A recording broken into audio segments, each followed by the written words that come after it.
अगर आप किसी बड़े ऑर्गेनाइजेशन के पार्ट हैं या फिर किसी बड़े ऑर्गेनाइजेशन में बड़े पोस्ट पर हैं, तो वहाँ पर डिसीजन मेकिंग में आने वाले चैलेंजेस पर हम आज डिस्कस करने जा रहे हैं। अगर आप उनमें से हैं जो हमेशा डिसीजन लेते हैं या किसी डिसीजन लेने में पार्ट बनते हैं, तो ये वीडियो आपके लिए है।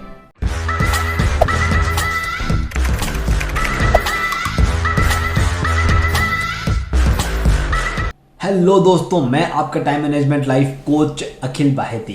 दोस्तों, डिसीजन मेकिंग ये एक टाइम मैनेजमेंट की कैरेक्टरिस्टिक है कि जितने जल्दी आप कोई डिसीजन को लेंगे उतने आसानी से आप आपके काम पूरे कर पाएंगे।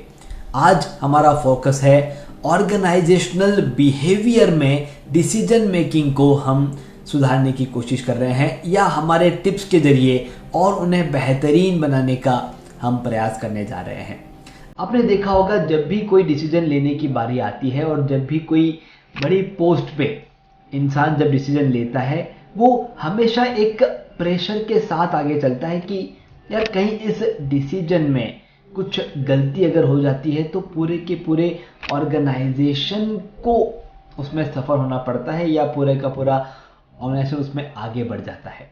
ये अब हमारे ऊपर है कि किस तरह से हम हमारे डिसीजन मेकिंग को बेहतरीन बनाएं और हमारे सक्सेस की तरफ आगे बढ़े।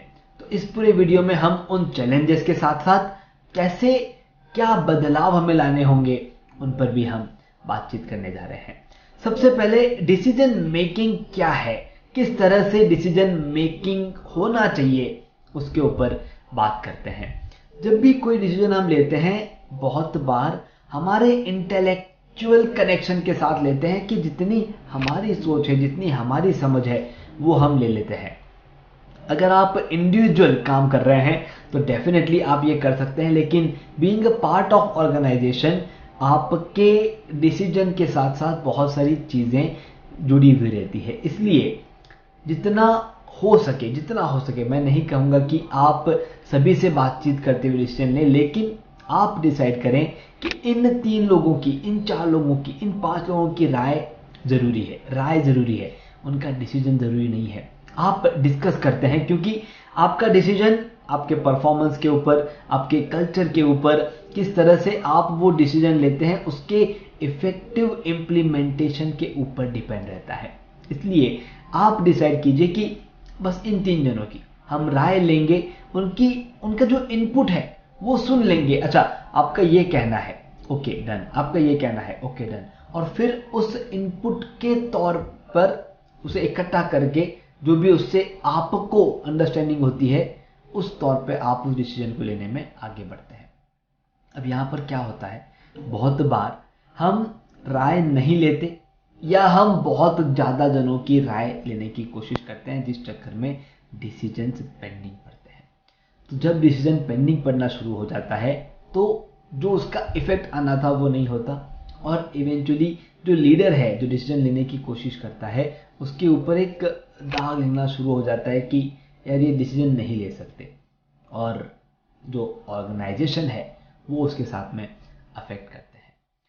अब जो डिसीजन है वो कभी रैशनल हो जाते हैं, कभी इंट्यूटिव हो जाते हैं, कभी वो किसी एक दूसरे थॉट प्रोसेस के साथ बाउंड होकर के हो जाते हैं, और उन डिसीजंस में हमें आगे जाकर के परेशानी होती है। इसीलिए मैंने कहा कि राय लीजिए, आप डिसाइड कर लीजिए कि उनका जिस पर्टिकुलर टाइम फ्रेम में वो राय आपको मिलती है उतना ही टाइम फ्रेम, और उसके बाद थोड़ा सा टाइम, एक 30 मिनट्स 1 आवर आपका खुद का डिसीजन मेकिंग का टाइम, उतना आप क्रिएट करके रखें और आगे बढ़ जाएं। ऐसा नहीं होगा कि आपके हर डिसीजन सही होंगे, और ऐसा भी नहीं होगा कि आपके हर डिसीजन गलत होंगे। गलत डिसीजन होने के बाद अपने आप को वो लर्निंग फेज में जाने का मौका दीजिए कि कहाँ पर क्या गलती हुई, उसे समझ लेते हैं और आगे बढ़ते हैं।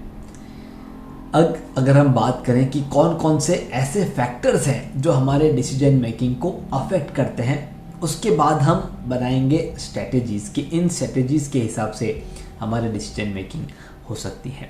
तो कौन कौन से ऐसे फैक्टर हैं जो डिसीजन मेकिंग को अफेक्ट करते हैं या इन्फ्लुएंस करते हैं?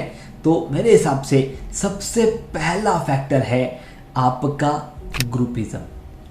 क्या आपके ऑर्गेनाइजेशन में कुछ ग्रुप्स बन चुके हैं और उन ग्रुपिज्म की वजह से आप जब कोई डिसीजन लेते हैं, आप किसी एक ग्रुप को ध्यान में रख के ले लेते हैं तो दूसरा ग्रुप अफेक्ट हो जाता है। दूसरा फैक्टर है कल्चर। हमारे ऑर्गेनाइजेशन में जो कोई भी लीडर उसके पहले था, उनके लीडरशिप में एक कल्चर बिल्ड हो गया था। हम शायद सेम कल्चर ना रख पाएँ या हम उसे और इम्प्रूव करना चाहें। तीसरा फैक्टर अफेक्ट करता है टाइम कंस्ट्रेन। कितना टाइम अवेलेबल है कोई डिसीजन को लेने में। इन 3 फैक्टर्स पे आज हम बात करते हैं। अगर आपके ऑर्गेनाइजेशन में ग्रुपिज्म आपको मिलता है, मुझे ऐसा लगता है कि उस ग्रुपिज्म का फ़ायदा आपको लेना होगा।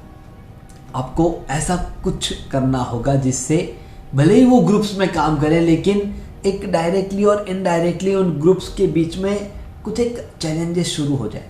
आपने देखा होगा जैसे ही कोई डेडलाइन हम सेट करते हैं, उस डेडलाइन को अचीव करने के लिए हर कोई उसके तरफ फोकस हो जाता है।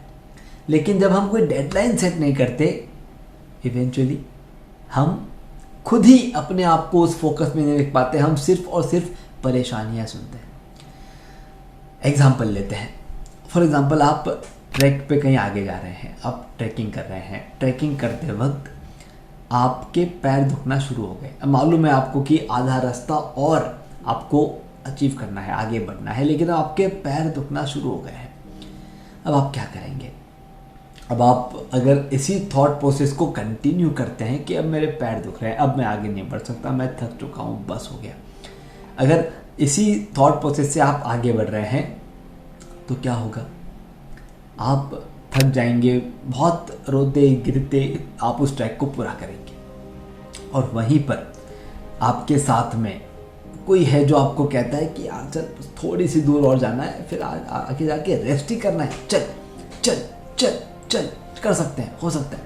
आपको एक डेडलाइन दिखा दी थोड़ी सी दूर और।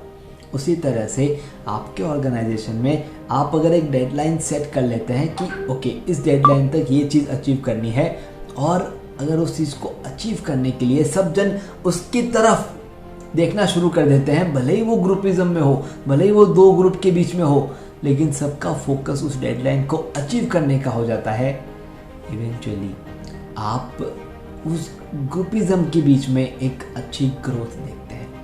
और फिर ऐसे कुछ डेडलाइंस में ग्रुप्स को मिक्स करते हुए आप उस ग्रुपिज्म को तोड़ सकते हैं। दूसरा टाइम कंस्ट्रेंट, ये आपके ऊपर है। आप डिसाइड कर लेते हैं कि इस टाइम कंस्ट्रेंट में ये डिसीजन ले लेंगे तो ले लेंगे, दैट्स इट। उसके बाद उसके ऊपर और बातचीत नहीं होती। और उस सेट टाइम में जैसे ही आप वो डिसीजन लेके पूरा कर लेते हैं, उसके जो रिजल्ट्स आने हैं वो आने शुरू हो जाते हैं। और तीसरा इंपॉर्टेंट फैक्टर जो हमने डिस्कस किया था वो है कल्चर। दोस्तों, अगर आप चाहते हैं कि आपके यहाँ पर वो कल्चर डेवलप हो, उस कल्चर में आगे बढ़ें, तो आपको क्या करना होगा? आपको कुछ स्ट्रेटेजीज यहाँ पर अपनानी होंगी, जैसे ओपन कम्युनिकेशन। आप जब भी कोई कम्युनिकेट कर रहा है, आप उस कम्युनिकेशन को एक्सेप्ट करें, डायरेक्टली मना ना करें, एंकरेज करें उनके डाइवर्सिव पर्सपेक्टिव को कि अच्छा आप इस तरह से भी सोचते हो, बहुत बढ़िया, अच्छा लगा। डिसीजन मेकिंग फ्रेमवर्क्स आप इंप्लीमेंट करते हैं कि इस तरह से इस स्टेप में डिसीजन लिया जाएगा, और जहां पर मौका मिले, जहां पर आपको लगता है कि कुछ डिसीजन मेकिंग में आपके लिए एक पॉसिबिलिटी, सामने जो प्रोबेबिलिटी है वो थोड़ी सी पॉजिटिव नहीं है, आप डेटा ड्रिवन अप्रोच शुरू कर देते हैं। आप सामने डेटा रखना शुरू करते हैं, देखिए ये इतना अमाउंट हमने देखा था, इतना अमाउंट हम देख सकते हैं, इस तरह से ऐसे ऐसे करके इस अमाउंट को ग्रो करते हुए हम नए अमाउंट तक पहुंच सकते हैं। आप जब स्पेसिफिक डेटा के साथ बात करना शुरू कर देते हैं, आपके उन डिसीजंस पे सोचने का नज़रिया बदलना शुरू हो जाता है। ये सब कुछ जो अभी हमने डिस्कस किया, ये एक ऑर्गेनाइजेशनल बिहेवियर को ध्यान में रख करके हमने किया कि क्या ऐसा करना होगा जिसके ज़रिए हम डिसीजन लेते वक्त भी कंफर्टेबल रहें और उन्हें इम्प्लीमेंट कराते वक्त भी कंफर्टेबल रहें। अगर आप उनमें से हैं जो इसे इम्प्लीमेंट करने वाले हैं और इम्प्लीमेंटेशन के बाद कोई भी सवाल आपके मन में आता है, परेशान नहीं होइएगा, आइएगा कमेंट बॉक्स में आपका क्वेश्चन लिखिए, मैं या मेरी टीम डेफिनेटली आपको उस जवाब तक पहुंचाएगी जो आप ढूंढ रहे हैं। अगर आपको लगता है कि कोई एक ऐसे फ्रेंड या फैमिली मेम्बर हैं जो ऑर्गेनाइजेशन में बड़े पोस्ट पे हैं, उनके साथ ये वीडियो शेयर करना चाहिए, ज़रूर शेयर करें। अगर आपको लगता है कि हमारा चैनल सब्सक्राइब करके ऐसे अलग अलग वीडियोस के साथ इंटरेक्ट होते हुए आप कुछ नया सीख सकते हैं, तो देरी ना करें, तुरंत सब्सक्राइब करें और आगे बढ़ें। Thank you very much. मैं आपका time management life coach Akhil Baheti, author of best selling book